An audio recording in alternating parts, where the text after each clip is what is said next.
Damos comienzo a un nuevo comentario bíblico expositivo. Servidores de Dios.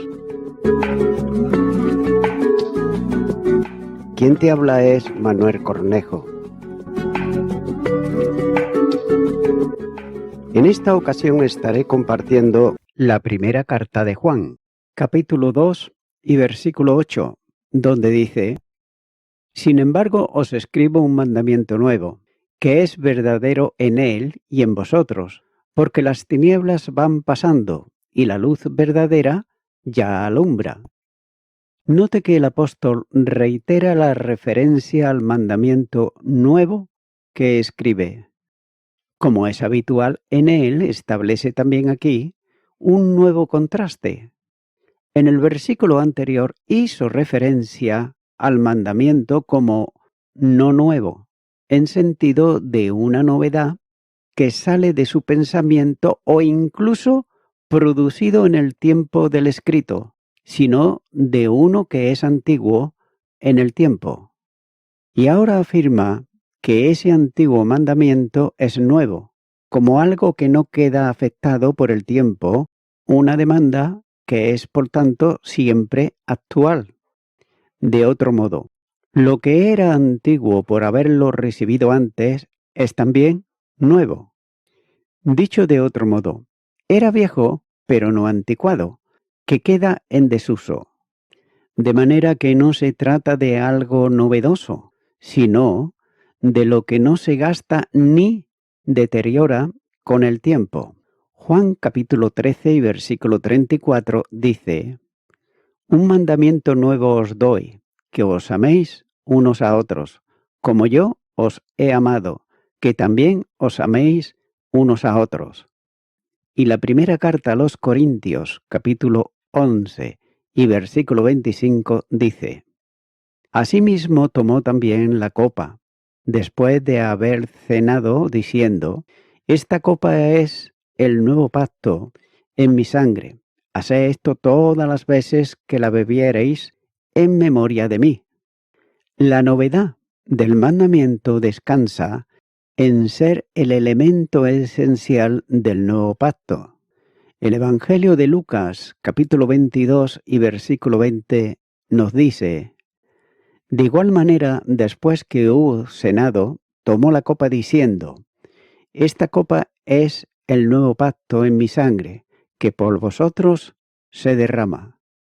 Y la primera carta a los Corintios, capítulo 11, versículo 25, nos dice: Y habiendo dado gracias, lo partió y dijo: Tomad, comed, esto es mi cuerpo que por vosotros es partido. Haced esto en memoria de mí.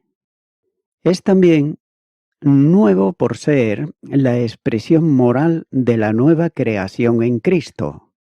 La segunda carta a los Corintios, capítulo 5 y versículo 17, nos dice: De modo que si alguno está en Cristo, nueva criatura es.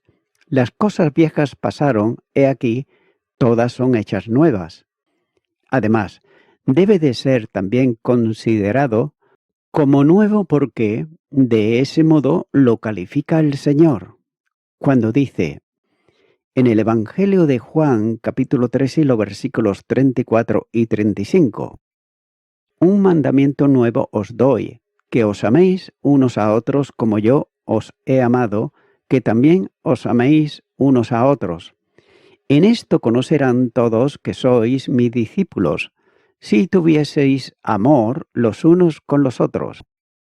El apóstol enseña que, aunque el mandamiento es antiguo y tiene continuidad en el tiempo, la relación con Cristo le da una aplicación nueva, por lo que ha venido a ser un mandamiento nuevo, ya que la luz está brillando. Es un cambio en la economía de la redención, expresión del nuevo pacto, ya que el mandamiento viene a ser definitivamente nuevo. Y la novedad del mandamiento radica en su procedencia de Jesucristo, que está en el centro del mandato, puesto que el amor que demanda a los suyos es su mismo amor. Y nótese que este mandamiento no solo es nuevo, sino verdadero, tanto en los lectores de la epístola como en el Señor, ya que lo que era antiguo es renovado en Cristo y su obra. El Señor enseña el amor al prójimo como comprensible al enemigo. Mateo capítulo 5 y los versículos 43 y 44 dice: Oísteis que fue dicho, amarás a tu prójimo y aborrecerás a tu enemigo. Pero yo os digo, amad a vuestros enemigos, bendecid a los que os maldicen, haced bien a los que os aborrecen y orad por los que os ultrajan y os persiguen. Este amor demandado a los cristianos estuvo primero en Jesucristo. Romanos capítulo 5 y los versículos 8 al 10 nos dice: Mas Dios muestra su amor para con nosotros en que siendo aún pecadores, Cristo murió por nosotros, pues mucho más, estando ya justificados en su sangre, por él seremos salvos de la ira. Porque, si siendo enemigos fuimos reconciliados con Dios por la muerte de su Hijo, mucho más, estando reconciliados, seremos salvos por su vida. De otra manera, la novedad del mandamiento consiste en que, formulado en la ley desde antiguo, obligaba a la práctica del amor, siempre imperfecto por parte del hombre. Pero la vida de Cristo, ejemplo admirable del cumplimiento de las demandas establecidas en la palabra. Juan capítulo 13 y versículo 1 dice: Antes de la fiesta de la Pascua, sabiendo Jesús que su hora había llegado para que pasase de este mundo al Padre, como había amado a los suyos que estaban en el mundo, los amó hasta el fin. Y Hechos de los Apóstoles, capítulo 10, versículo 38, nos dice: Como Dios ungió con el Espíritu Santo y con poder a Jesús de Nazaret, y como éste anduvo haciendo bienes y sanando a todos los oprimidos por el diablo, porque Dios estaba con él. Por tanto, enseña cómo es el modo de satisfacer las demandas del mandamiento de amor, que se hacen posibles en los creyentes por la vida de Cristo en ellos. Gálatas, capítulo 2, versículo 20 nos dice: Con Cristo estoy juntamente crucificado, y ya no vivo yo, mas vive Cristo en mí, y lo que ahora vivo en la carne, lo vivo en la fe del Hijo de Dios, el cual me amó y se entregó a sí mismo por mí. Ese mismo amor y las consecuencias que se derivan de él, por acción del Espíritu que lo produce, está también en los cristianos, a los que se les exhorta a que haya en ellos el sentir de Jesús. Filipenses capítulo 2 y versículo 5. Relacionado con la luz que brilla en el mundo, anticipa lo que afirma en la siguiente oración: ya que Dios es luz, como señala el capítulo 1 y versículo 5. Y además vino al mundo en Cristo, cuya luz resplandece en las tinieblas.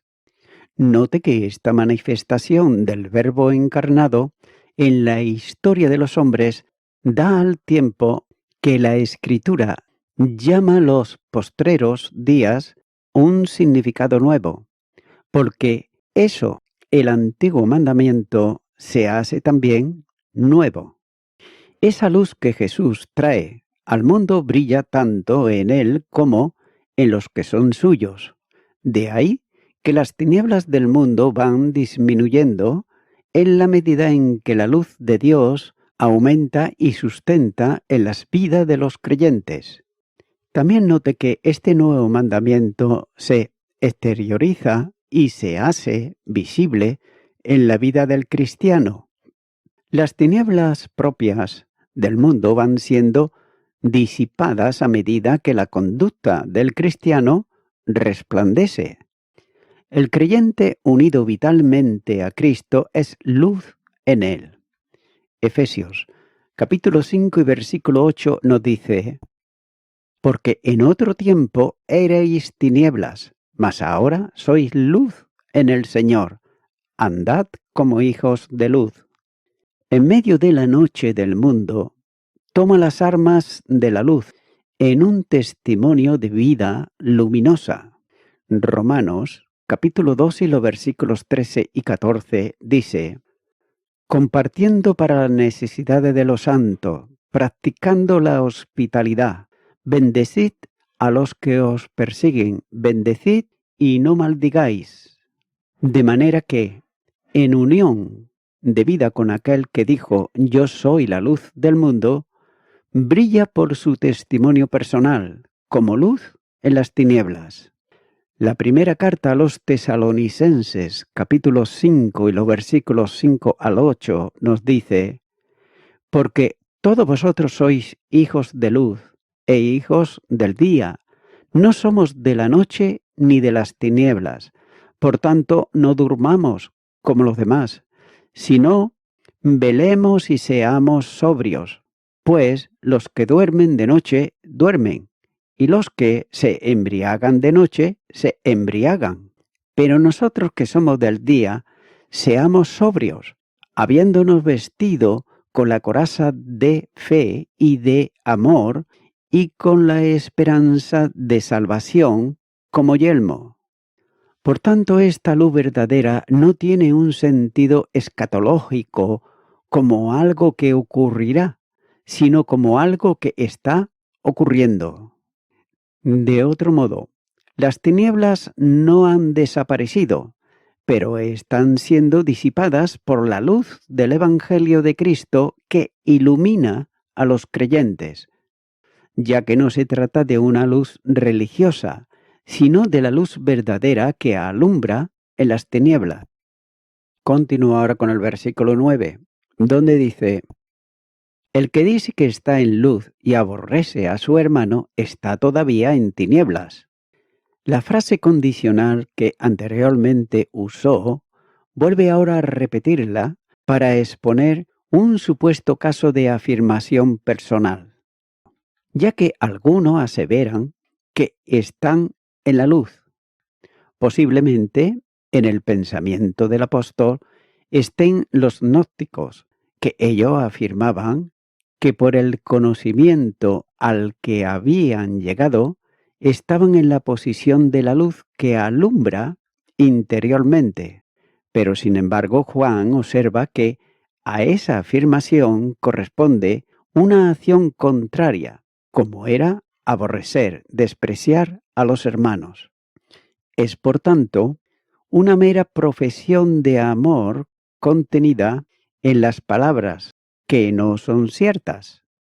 La fórmula del que dice pudiera referirse a la realidad de alguno que Juan conocía, pero también puede ser una expresión hipotética a fin de exhortar a los lectores a que no menosprecien a sus hermanos. Y note que el apóstol también hace notar que tal persona aborrece a su hermano.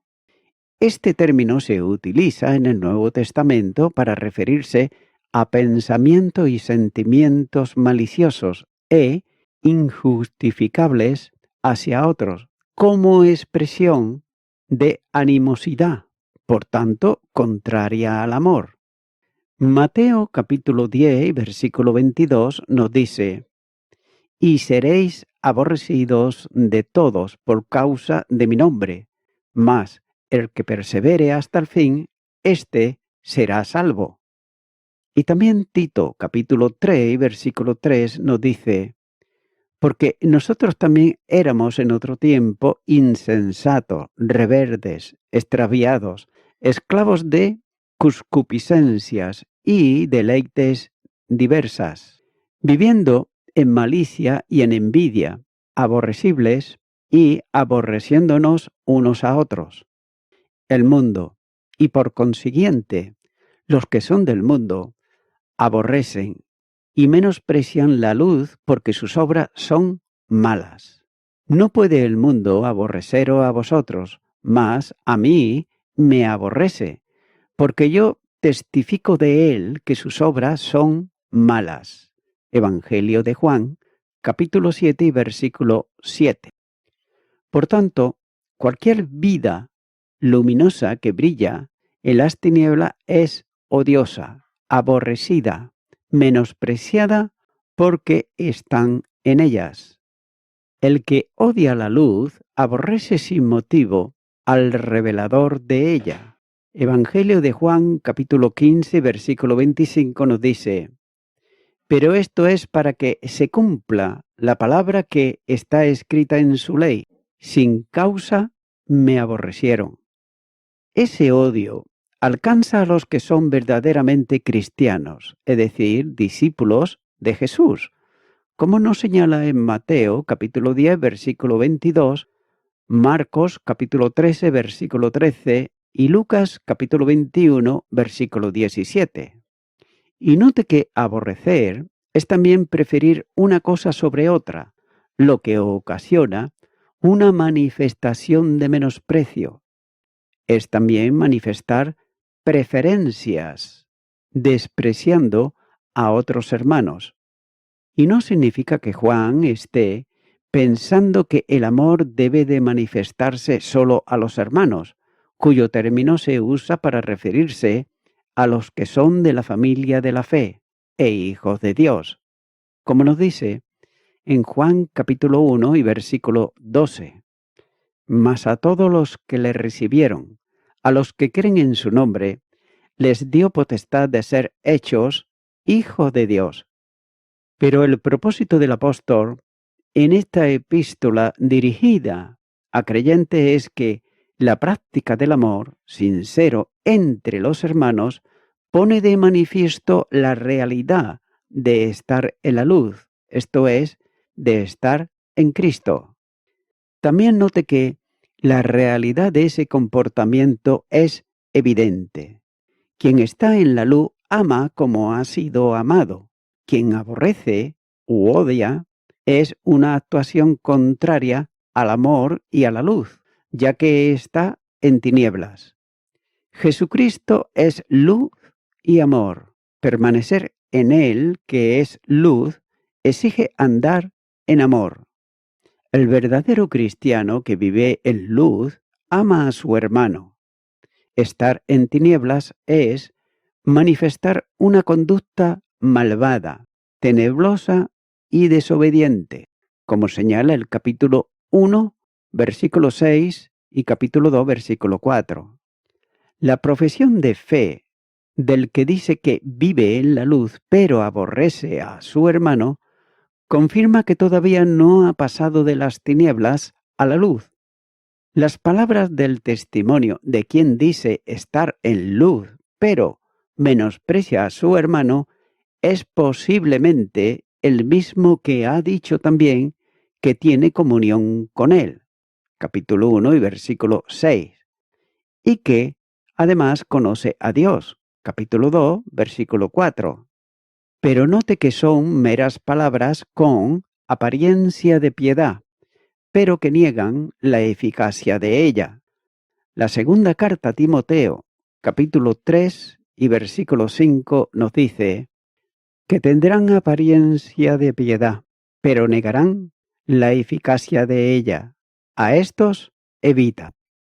Por tanto, tales personas, conforme al mandamiento del apóstol Pablo, deben de evitarlas. Y todavía más, de acuerdo con el pensamiento de Juan, el que aborrece a su hermano es un asesino, capítulo 3, versículo 15, y también un mentiroso, capítulo 4, versículo 20. Es por eso hijo del demonio, que es homicida y mentiroso. El Evangelio de Juan, capítulo 8 y versículo 44, nos dice: Vosotros sois de vuestro padre el diablo, y los deseos de vuestro padre queréis hacer. El que ha sido homicida desde el principio y no ha permanecido en la verdad, porque no hay verdad en él.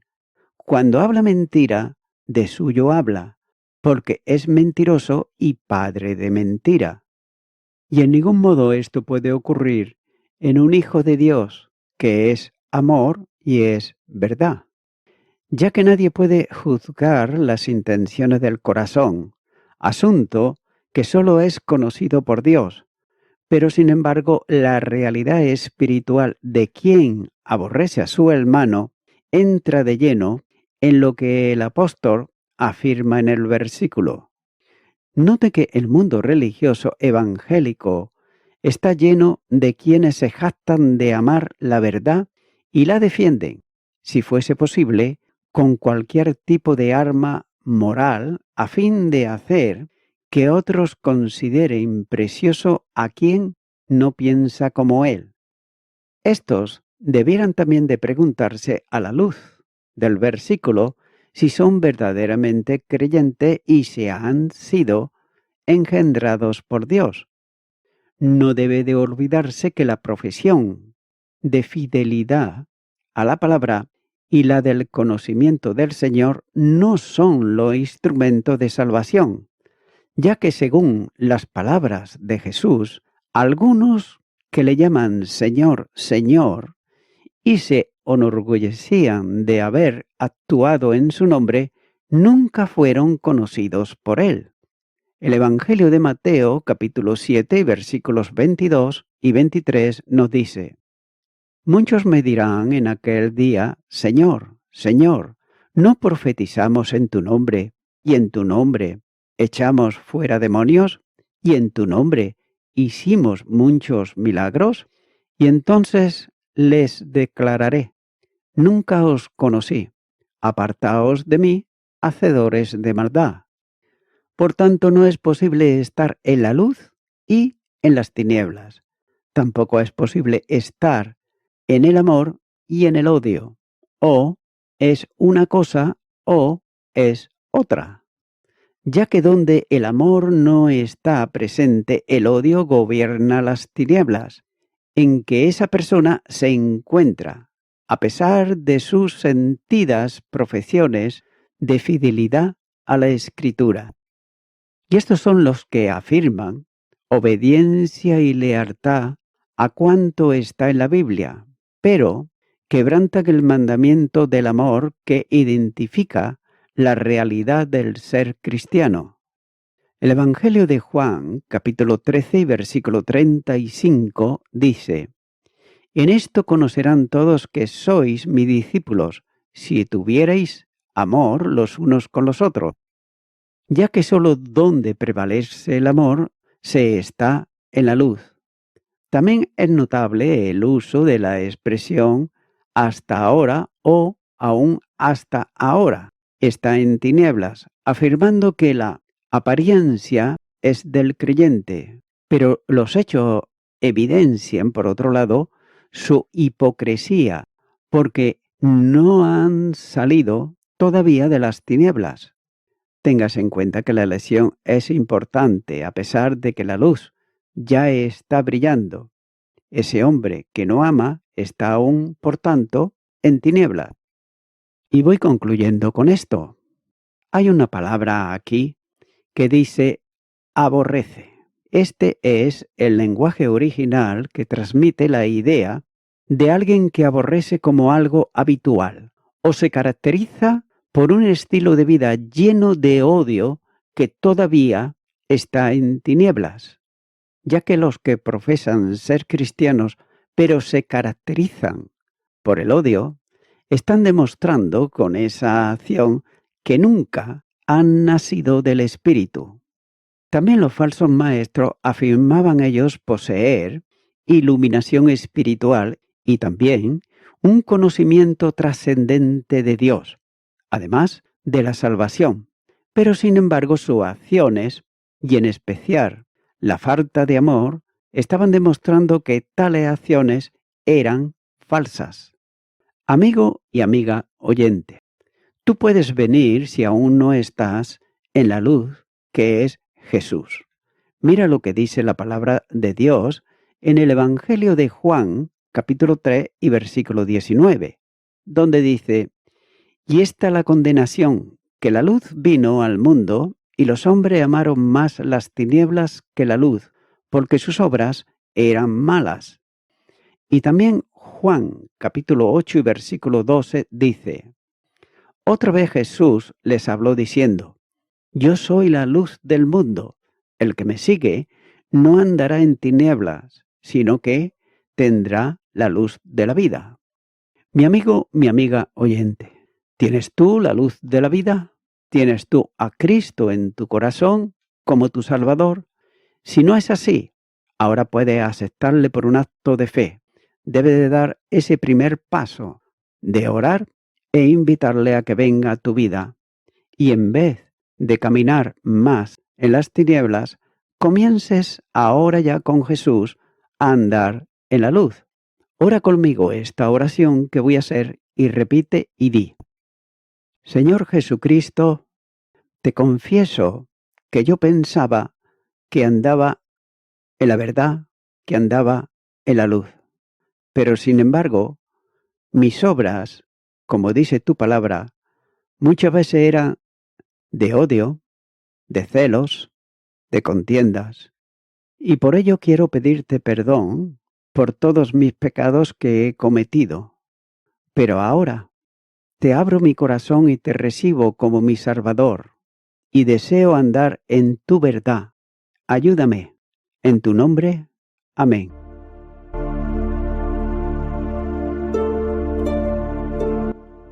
Amigo y amiga oyente, si tú has hecho esta oración de corazón, te recomiendo que comiences a orar a Dios, en primer lugar, en el nombre del Señor Jesucristo. Orar a Dios no es rezar, sino que es hablar con una persona. También te recomiendo que leas la palabra de Dios y lo hagas a diario. Comienza, por ejemplo, con el Nuevo Testamento. Y también, por último, te recomiendo que para que puedas crecer espiritualmente, te congregues en una iglesia cristiano-evangélica, donde se predique, se enseñe y se practique la sana doctrina y la palabra de Dios. Congrégate ahí y con el tiempo podrás crecer espiritualmente y también servir al Señor Jesucristo. Que Dios te bendiga. Y a toda la audiencia, nuevamente ya me estoy despidiendo de todos ustedes y será hasta el próximo programa. Que Dios os bendiga a todos.